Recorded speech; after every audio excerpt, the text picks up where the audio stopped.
Welcome back to the channel. Today we're going to talk about something that potentially could save you some time, testing your components on your motherboard before you actually install it in your case. To my right here, I've got my NV7, which has been my daily driver for some time. It's due for an upgrade, but I thought this would be a good opportunity to use it for a visual representation of how frustrating and difficult it can be. If you can imagine putting this build together, filling it and looking forward to pressing the power button on your first power up and nothing happens. So now you're left with trying to troubleshoot and figure out what's wrong, what's not connected, what the issue is. Previously, I never tested my components before putting them in the build until I was burned by a bad motherboard. It was brand new out the box, but still that was my issue.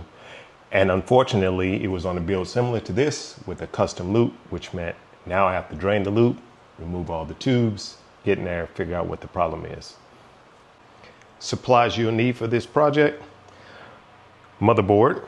And we've got our donor board here with a Ryzen 7 CPU already installed. You need a power supply. Not so much worried about the wattage.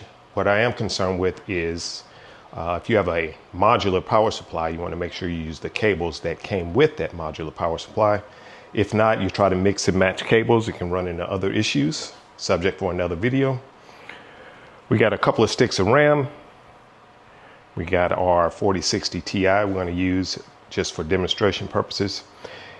Even if you're using an AIO or a custom loop, I'm going to throw that Thermalright CPU cooler on there so I don't overheat the CPU while it's running here on the motherboard. And last but not least, common screwdriver. And I'll cover more on that when it's time to get to that part.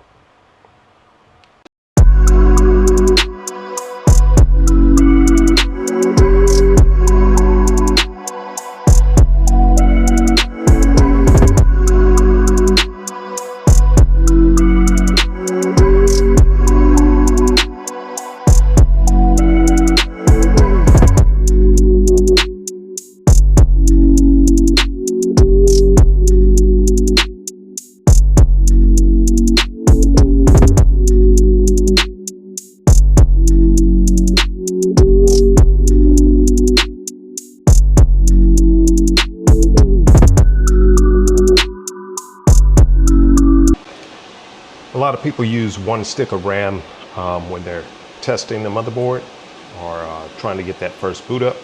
If you do, you have to check with your motherboard manufacturer, but usually they use the first slot. I'm going to use 2 sticks, so I'm going to go ahead and put them in our normal spots, slots 2 and 4.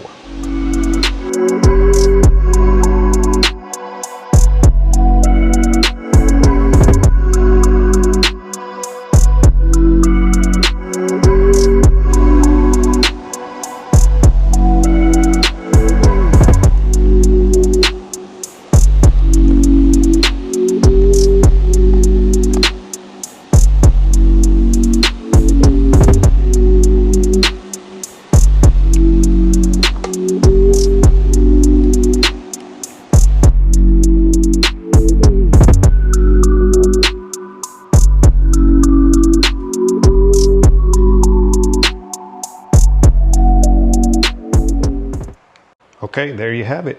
One completed motherboard. Looks like a little rat's nest, but no worries. All right, the next step that you'll need your screwdriver for, you need to check your motherboard manufacturer's website, and you're looking for somewhere down here on this front panel a diagram of where the power switch is. I'll get this posted up in the video.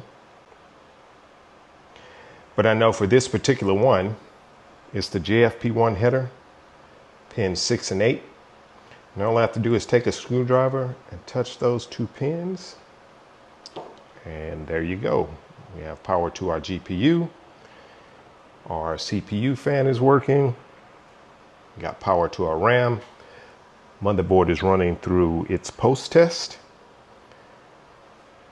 And this is what I wanted to see. We go right into BIOS. It's got all our information up there. And at this point, I know all the components going on my motherboard are functioning properly, and I should not have an issue once I get them installed in the case. So about 10-15 minutes worth of work.